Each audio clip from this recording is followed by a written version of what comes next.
আল্লাহ সুবহানাহু ওয়া তাআলা আমাদেরকে ডেকেছেন, বলেছেন ওয়াসারিউ ইলা মাগফিরাতিম মির রাব্বিকুম ওয়া জান্নাতিন আরদুহাস সামাওয়াতি ওয়াল আরদ উইদ্দাত লিল মুত্তাকিন, যেটা আপনি সূরা আলে ইমরান 3 নম্বর সূরার 130-31 নম্বর থেকে পড়েন, পেয়ে যাবেন।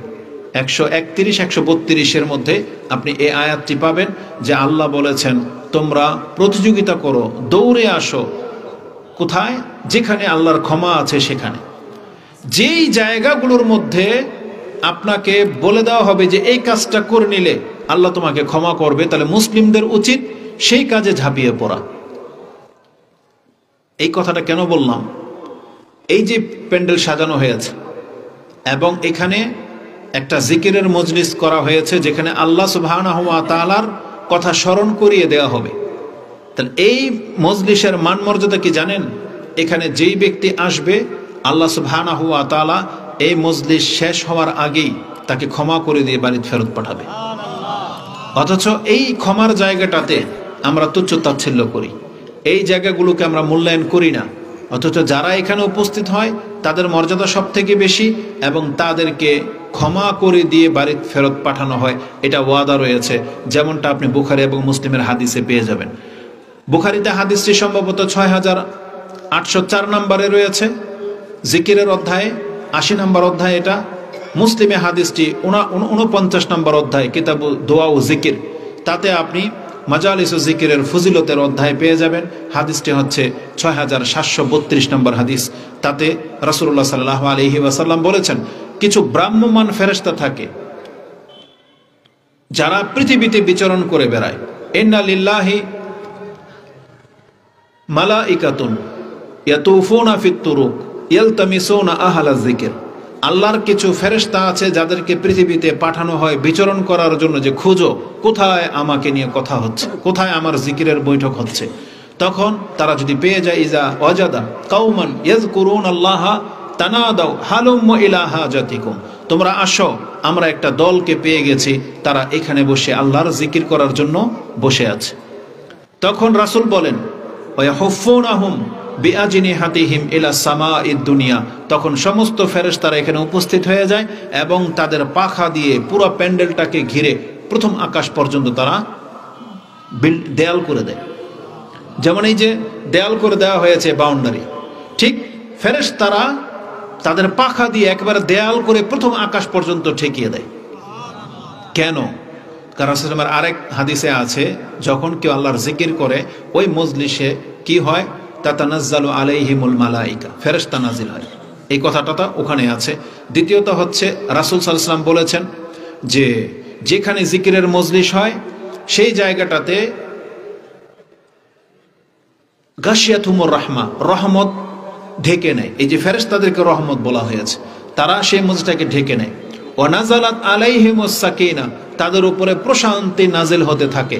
তাহলে এই যে ফেরেশতারা যে চারদিক থেকে ঘিরে নেয়, ওই প্রশান্তি যেন ওই মজলিসের উপরে পতিত হয়, এই জন্য তারা পাখা দিয়ে পুরো জায়গাটাকে ঘিরে নেয়, যাতে আদার্স অন্য কোথাও গিয়ে সে রহমত পতিত না হয়।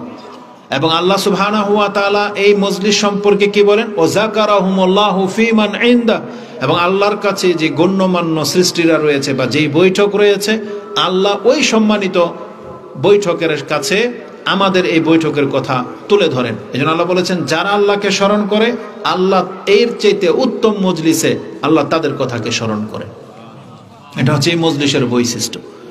তো এই হাদিসের মধ্যে যে কথাটা আছে, ফেরেশতাদেরকে জিজ্ঞাসা করা হয় যে কাইফা তারাকতুম ইবাদি, আমার বান্দাদেরকে কিভাবে রেখে আসলাম। যদিও আল্লাহ জানেন, ওহুয়া আলামু, যদি আল্লাহ জানেন, কিন্তু আল্লাহ এটা ওদেরকে সাক্ষী রাখার জন্য জিজ্ঞেস করেন ফেরেশতাদেরকে। তখন ফেরেশতারা বলে, তারা এখানে বসে আছে, ইউকাব্বিরুনাক ওয়া ইয়াহমিদুনাক ওয়া ইউমাজ্জিদুনাক ওয়া ইয়াসআলুনাকাল জান্নাহ ওয়া ইউআইযুকা মিনান নার, তারা আপনার কাছে জান্নাত চায়, তারা আপনার কাছে জাহান্নাম থেকে বাঁচতে চায়। এই জন্য আল্লাহ আপনার তাকবীর পাঠ করতেছে, আপনার প্রশংসা করতেছে, আপনার গুণগান গাচ্ছে। তখন আল্লাহ সুবহানাহু ওয়া তাআলা ফেরেশতাদেরকে জিজ্ঞেস করেন, তাহলে আমার এই বান্দারা কি জান্নাত দেখেছে? বলছে না, দেখেনি। বলছে কাইফা ইযা রাআউ জান্নাতি, তাহলে কেমন হতো যারা শুধু শুনে শুনে এটা পাওয়ার জন্য এত বেশি আগ্রহ দেখাচ্ছে, কেমন হতো যদি তারা আমার জান্নাতকে দেখে নিত। এটা আল্লাহ সুবহানাহু ওয়া তাআলা ফেরেশতাদের কাছ থেকে অঙ্গীকার নেয় এবং বলেন যে জাহান্নাম থেকে মুক্তি চাচ্ছে। যদি তারা দেখে নিত জাহান্নাম কত কঠিন জায়গা তখন কেমন হতো।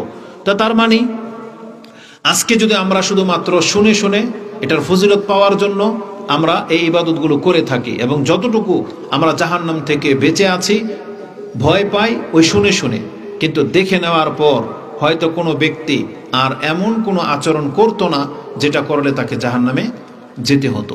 তো এইভাবে যখন বলা হয় তখন আল্লাহ সুবহানাহু ওয়া তাআলা এই ফেরেশতাদেরকে সাক্ষী রেখে বলেন, ও শাহিদুকুম, তোমরা সাক্ষী থাকো, ইন্নী কাদ গাফারতু লাহুম, ও শাহিদুকুম আন্নী কাদ গাফারতু লাহুম, তোমরা সাক্ষী থাকো আমি আল্লাহ এখন তাদের প্রত্যেককে ক্ষমা করে দিলাম। ওয়া আতাইতুহুম মা সাআলু, তারা আমার কাছে যা চাচ্ছে আমি তা দিয়ে দিলাম। ওয়া আজারতুহুম মিম্মা ইস্তাজারু, তারা আমার কাছে যেই বিপদ থেকে আশ্রয় চাচ্ছে আমি আল্লাহ তাদেরকে সেই বিপদ থেকে মুক্ত করে দিলাম। এটা বলা হয়। তখন ফেরেশতাদের মধ্য থেকে একজন বলে, রাব্বি ফিহিম ফুলানুন আব্দুন খাত্তাউন ইন্নামা মাররাফা জালাসা মাআহুম, একজন ব্যক্তি তো চরম পাপী, সে এদের অন্তর্ভুক্ত ছিল না, কিন্তু এই দিক দিয়ে যাচ্ছিল, এই শব্দ শুনে সেখানে সে বসে গেছে, আর সে হচ্ছে অনেক বড় পাপী, চরম পাপী, আব্দুন খাত্তাউন বলা হয়েছে, অনেক বড় পাপী। তার মানে আপনি তাকেও ক্ষমা করে দিবেন এই ধরনের মজলিসে বসলে। আল্লাহ সুবহানাহু ওয়া তাআলা যখন ক্ষমার ঘোষণা করে দিয়েছেন, আল্লাহ কিন্তু ওই ব্যক্তিকে চিনে নাকি চিনে না? আমাদের সবাইকে যখন চিনে, আমি কত বড় পাপী আল্লাহ জানে না?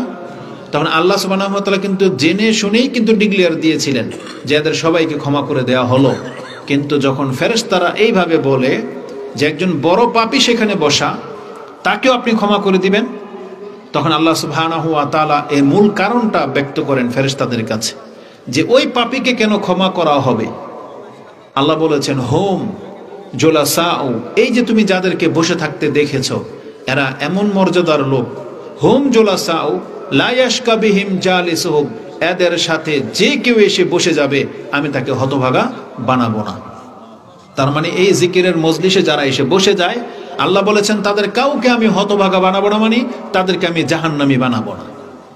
কারণ আল্লাহ সুবহানাহু ওয়া তাআলা বলেছেন শাকু হচ্ছে নিতান্ত হতভাগা যারা, যেমন জাহান্নামের বর্ণনা দিতে গিয়ে আল্লাহ বলেছেন লা ইয়াসলাহা ইল্লাল আশকা, এই জাহান্নাম এমন একটা জায়গা যেখানে কেবল মাত্র হতভাগা ছাড়া আর কেউ যাবে না। তার মানে কেন জাহান্নামীদেরকে হতভাগা করা হয়েছে? আপনি যদি আল্লাহ সুবহানাহু ওয়া তাআলার দয়া এবং ক্ষমার বিষয়টা জানতেন, যে আল্লাহ একজন মানুষকে জাহান্নাম থেকে বাঁচানোর জন্য কত কি ব্যবস্থা যে করে রেখেছেন, কিন্তু কোনো ব্যক্তি যদি এই সমস্ত দেয়ালগুলো ভেঙে যদি জাহান্নামে পতিত হয়, তা আল্লাহ বলেছেন ও হতভাগা নয় তো কি, ও হতভাগা ছাড়া আর কিছুই না। যেমন একজন ব্যক্তিকে আপনি প্রোটেক্ট করার জন্য সব রকমের ব্যবস্থা করলেন, তারপর ওর তকদির এত খারাপ যে ওগুলো ভেঙে গিয়েও গর্তে পড়ে যায়, এটা কত বড় ব্যাপার। কিন্তু এটা অধিকাংশ মানুষ আপনি চিন্তাও করেন না যে আল্লাহ আমাদেরকে জান্নাত দেওয়ার জন্য কত কি ব্যবস্থা করেছে। একেবারে ছোট থেকে ছোট বিষয় ধরেন, আল্লাহ সুবহানাহু ওয়া তাআলা মুসলিমদেরকে জাহান্নাম থেকে বাঁচার জন্য এই বিপদ আপদগুলোকে পাপের কাফারা বানিয়ে দিয়েছেন।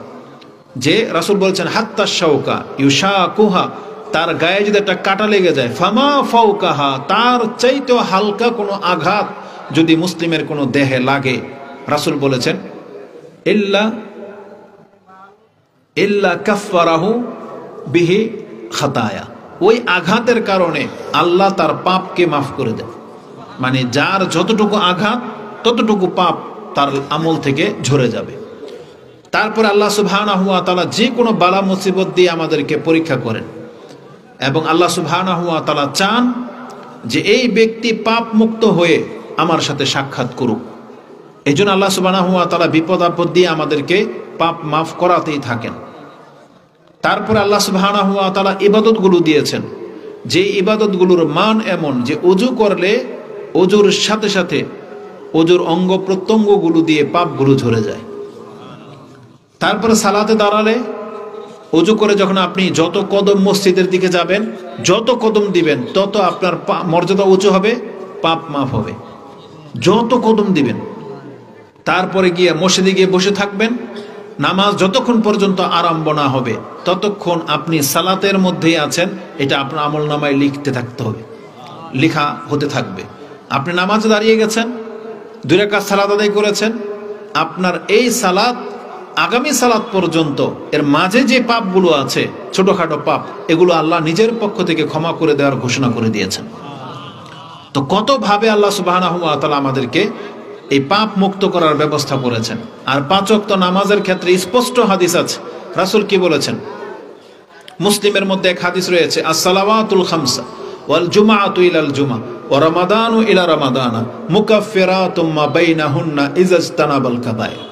যখন কোনো ব্যক্তি বড় পাপ থেকে বেঁচে থাকে, তাহলে ওই ব্যক্তির জন্য ছোটখাটো যতগুলো অপরাধ প্রতিদিন তার দ্বারা হয়ে যায়, এই 5 ওয়াক্ত নামাজকে আল্লাহ এমনভাবে সেট আপ করে দিয়েছেন যে ফজর পড়ে নিলে জোহরে আপনি উপস্থিত হলেন, তাহলে ফজর এবং জোহরের মাঝে আপনার দ্বারা যে কোনো ধরনের ছোটখাটো পাপগুলো যদি হয়ে যায়, জোহরের ওয়াক্তে উপস্থিত হলেই আপনার আমল নামা থেকে সে পাপগুলো মাফ হয়ে যায়। ঠিক তেমনি জোহর টু আসর, আসর টু মাগরিব, মাগরিব টু এশা এবং এশা টু ফজর, এইভাবে সার্কেল ঘুরতে থাকে, আর আপনাকে আল্লাহ সুবহানাহু ওয়া তাআলা পাপ মুক্ত করার ব্যবস্থা করে রেখেছেন। এবং 1 সপ্তাহের জন্য ক্ষমা করা হয় যদি জুমার দিন উপস্থিত হয়ে যায়। যেমন আজকে জুমার দিন চলে গেছে, তাহলে আজকে গত সপ্তাহ থেকে এই জুমা পর্যন্ত 1 সপ্তাহের পাপ আল্লাহর পক্ষ থেকে ক্ষমা করে দেওয়া হয়েছে। রমাদান ও ইলা রমাদান, এবং এই যে রমজান আমরা পার করেছিলাম, আরেক রমজান চলে আসতেছে প্রায় আর 1-2 মাস পর, তাহলে 2 মাস পর যে রমজান আসবে, রমজানের চাঁদ উঠে যাবে আর আপনি জীবিত, এখনো সিয়াম রাখেন নাই। যেমন আজকে আমরা ধরেন তারাবি পড়ব, একটু পরে চাঁদ উঠে গেছে, রমজান মাস শুরু কিনা, সিয়াম কখন রাখবো? কালকে সকালে, কিন্তু রমজান মাস কিন্তু শুরু হয়ে গেছে আজকে থেকে, তাই না? তাহলে আমরা সিয়ামও রাখি নাই, মাত্র রমজান মাস পেয়ে গেলাম, আর আপনি মুসলিম বেঁচে আছেন। তাহলে গত বছরের রমজান যারা হক আদায় করেছিলেন, এই রমজানের চাঁদ উঠে গেলে আপনার 1 বছরের গুনাহকে আল্লাহ অটোমেটিকলি মাফ করে দেন। তারপরে দিনের বেলায় সিয়াম শুরু। এই রাসূল বলেছেন রমাদান ও ইলা রমাদান মুকাফফিরাত, এটা হচ্ছে কাফফারা স্বরূপ, মানুষের পাপকে মিটিয়ে দেয়। শর্ত কি? ইজাজ তুনিবাল কাবায়ের বা ইজাজ তানাবাল কাবায়ের, যখন মানুষ বড় পাপ থেকে বেঁচে থাকে, এটা হচ্ছে শর্ত। এখন আমাদেরকে দেখতে হবে আমাদের মুসলিমদের মাঝে বড় কোনো পাপ আছে কিনা। আমি যদি আপনাদেরকে জিজ্ঞেস করি, বলতে পারবেন কয়েকটা ছোট পাপের কথা যেগুলো আল্লাহ প্রতিনিয়ত ক্ষমা করে দেন? যে আমরা আমাদের সমাজে যে পাপগুলো করি, এর মধ্যে ছোট পাপ কোনটা? যেমন উদাহরণস্বরূপ আমি 2-1টা বলি, মিথ্যা বলা ছোট পাপ। কি এটা? বড় পাপ। বাকিরা কি মনে করেন? মিথ্যা বলা কি ছোট পাপ না বড় পাপ? বড় পাপ। চুরি করা, অন্যকে ঠকানো, ধোঁকা দেওয়া, ওয়াদা খেলাফি করা, নেশা করা, মহিলা সংক্রান্ত যে সমস্ত পাপগুলো হয়। তাহলে আপনারা আমাকে ছোট কয়েকটা পাপ বলেন তো দেখি, যেটা আমাদের সমাজে হয়, যে এই পাপটা ছোট, যেটা আল্লাহ সুবহানাহু ওয়া তাআলা ক্ষমা করবেন। আল্লাহ তো বলেছেন যে বড় পাপ থেকে বেঁচে থাকলে তোমার ছোটখাটোগুলো মাফ। তাহলে বড় পাপগুলো কি? আমরা কোথায় ছোট পাপ করি? আমাদের অধিকাংশরাই আমরা বড় পাপে লিপ্ত, অধিকাংশরাই। আমাদের মধ্যে ছোট পাপ তেমন একটা হয় না, বরং আমাদের মধ্যে সব থেকে বেশি বড় পাপগুলোর মধ্যেই আমরা জড়িত। তাহলে এই বড় পাপ থেকে যদি আমরা তওবা না করি, তাহলে এই নামাজ আপনাকে মাফ করাতে পারবে না, এই রমজান মাসের সিয়াম আপনাকে মাফ করাতে পারবে না, কারণ আপনি তো বড় পাপে আটকে আছেন। আর আল্লাহ শর্ত তো লাগিয়েছিলেন যে বড় পাপ থেকে বেঁচে থাকলে ছোট পাপ মাফ। যেমন কোরআনে আল্লাহ সুবহানাহু ওয়া তাআলা সূরা নিসা 4 নম্বর সূরার 31 নম্বর আয়াতে বলেছেন, ইন তাজতানিবু কাবাইরা মা তুনহাউনা আনহু নুকাফির আনকুম সাইয়্যাতিকুম ওয়া নুদখিলকুম মুদখালান কারীমা। আল্লাহ বলেছেন ইন তাজতানিবু কাবাইরা, তোমরা যদি ওই পাপগুলো থেকে বেঁচে থাকো যেই পাপগুলোকে আল্লাহ বড় পাপ বলেছেন এবং যা থেকে আমাদেরকে বেঁচে থাকতে বলা হয়েছে, তাহলে আল্লাহ বলেছেন আমি আল্লাহ তোমাদের ছোটখাটো পাপগুলোকে মাফ করে দেব এবং অনুদখিলকুম মুদখালান কারীমা, আর তোমাদেরকে আমি একটা সম্মানজনক জায়গায় প্রবেশ করিয়ে দেব। তাহলে বড় পাপগুলো থেকে বাঁচতে হবে। আজকে অধিকাংশ মুসলিমরা আমরা এই বড় পাপে লিপ্ত, আমরা এগুলোকে কোনো মনেই করি না। অথচ আব্দুল্লাহ ইবনে ওমর তিনি বলতেন যে আমাদের যুগে মানে রাসূল ইসলামের সময়কালে আমরা এমন কিছু পাপ আছে যেটাকে মৌবিকাত বা মুহলিকাত মনে করতাম, আর তোমরা সেটাকে তুচ্ছ তাচ্ছিল্য মনে করতেছো। তোমাদের অবস্থা হয়ে গেছে যে নাকের ডগায় একটা মাছি বসলো, আর হাত দিয়ে এভাবে সরিয়ে দিলা, মাছি চলে গেল, আবার এসে বসলো। তোমাদের পাপগুলো হচ্ছে এরকম। আর আমরা সেই কাজগুলোকে মুহলিকাত বা মৌবিকাত মনে করতাম, ধ্বংসাত্মক পাপ মনে করতাম। তো এটা হচ্ছে আমাদের অবস্থা। আমাদেরকে পাপগুলো থেকে বেঁচে থাকতে হবে। কোরআনে আল্লাহ সুবহানাহু ওয়া তাআলা আমাদেরকে জানিয়েছেন এই জন্যই পাপ বা হারাম করা হয়েছে, যাতে করে আমরা সেগুলো থেকে বেঁচে থাকতে পারি।